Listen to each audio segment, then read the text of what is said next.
Who's going to carry the boats? That is what went through my mind today as I was walking around the gym, annoying everyone, it seems like. Carrying whatever I could find in the gym, just carrying it around the place. I can see why people don't do this stuff, man. Like the commercial gym, the conventional gym environment is not made for people walking around like that. I kind of felt annoying towards other people. A few of the guys kind of giggled, made jokes with me because of that. Because, people are set up in their own little stations and, going about their business, and here comes a guy with a pair of 30 kilos walking around. And the way the gym is set up, finding a route around the place, what I was doing is laps of the gym. And then I think I did 3 laps with the 30 kilo dumbbells. And then I decided to change the path because, people were kind of in the way to get a clear circle. So I just started going back and forth in a straight line that I just kind of found the easiest path. But I can see why a lot of people don't do that. And even as I was driving to the gym, I'm like, man, this is not made for this. I'm going to be annoying people. But anyway, I did it. I did a whole stack of different carries that I could think of. I mentioned the farmer's carries. I did front rack double kettlebell carries. I did three sets of those. Then I did, I think it's called a crab walk or something like that, where you hold one heavy kettlebell in between your legs and you walk.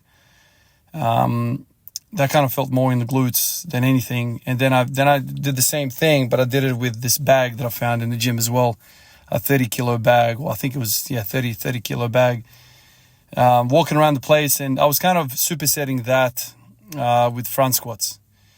And yeah, the effect was clear. I racked 180 today to do the front squats, and it wasn't happening. No way. As soon as I unracked it, I was like, yep, this is not happening. I just put it back.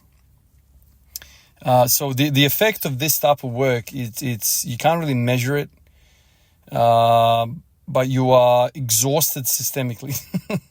I literally feel like I spend an hour or two in the backyard doing whatever, digging trenches or freaking digging holes or gardening, pulling weeds. That's the kind of thing that you feel when you do this. There's no muscle pump. There is a muscle pump. The muscle pump is in my freaking traps and my forearms. But it doesn't, I was talking to somebody in the gym. It doesn't feel good. It feels like work. And that's probably another reason why people don't do this stuff, because it doesn't feel easy. It feels very hard work, man. I feel like I need to go to bed right now. It's just, yeah, it's different. It's different, but I assume it's going to be really beneficial for you. I've watched a whole bunch of videos yesterday about this stuff. Dan John comes to mind right away when we start talking about loaded carries. He's a very respected voice in this space. He trains some real athletes, not just, powerlifters and CrossFitters and whatever, Olympic weightlifters. He trained some athletes that I think into discus or something like that, or javelin throwers.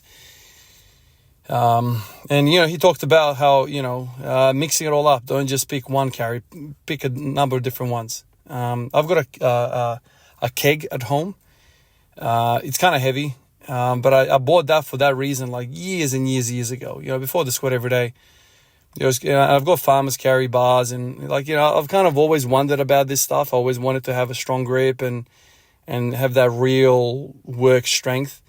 And then you kind of get, obsessed with one lift, and then it takes you down a different pathway. But you eventually do a full 360 and you realize that this stuff will benefit you. It's just, it's a different flavor of work. I finished the workout with I left the 180 on the bar that I was planning to front squat, and I did a minute holds in the back rack, I was going to back squat it. And man, I don't know what's going on with that. I know some of you guys have said that you have no problem sitting there for 2-3 minutes with 180. I don't know what the hell is wrong with me, man, but I barely get to a minute. My traps are freaking killing me. My rear delts, my shoulders, my traps, all of that absolutely smashes. And I feel like my lats, my rectors, everything is sore from holding 180 on my back for a minute. And, when I was doing the AMRAP stuff, I was kind of thinking to myself, how am I supposed to get to a 20 rep set if I can't sit with 180 on my back for 3, 4, 5 minutes?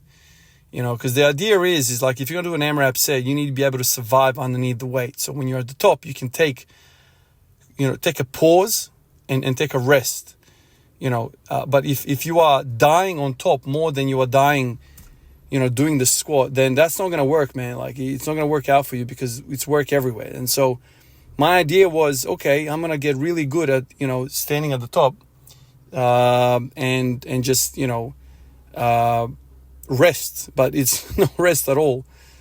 So maybe I can incorporate that into my core day. By the way, like, I didn't even do any sit-ups at all today.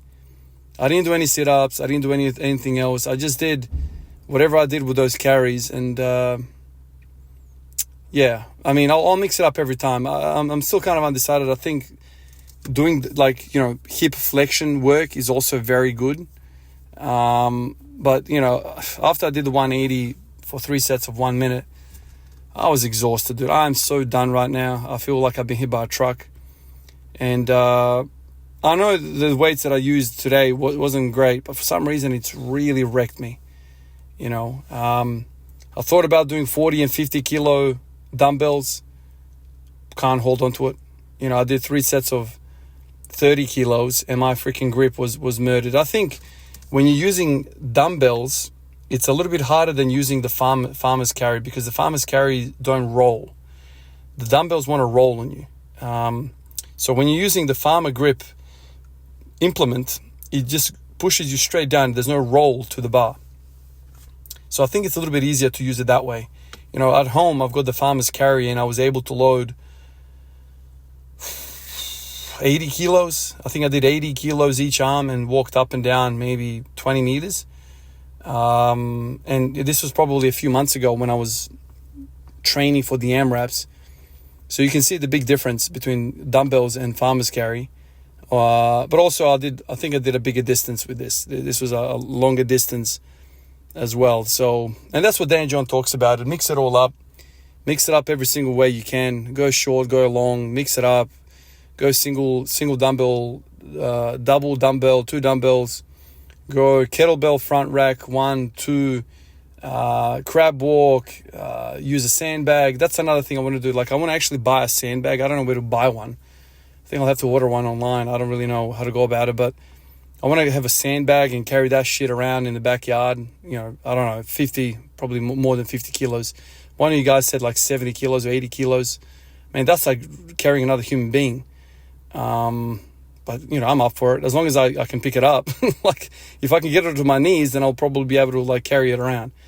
I'm actually positively really excited about that. I would love to, manhandle a freaking 80 kilo sandbag. That to me sounds really, really cool. I feel like that that literally is like mimicking a wrestling match. Or if you get into a scuffle with somebody. If you can carry a freaking 80 kilo sandbag, I'm pretty sure you can carry a human that's 80 kilos. The idea of when somebody says ragdolling somebody, man, if you can ragdoll an 80 kilo sandbag, man, you're a pretty thick torso, thick body human being. I like the sound of that. So tonight I'll try, and I don't know if you guys can recommend for you fellas in Australia where I can get a sandbag. And then, like, do I just go to the beach to get the sand? I thought about that as well. Is that a thing?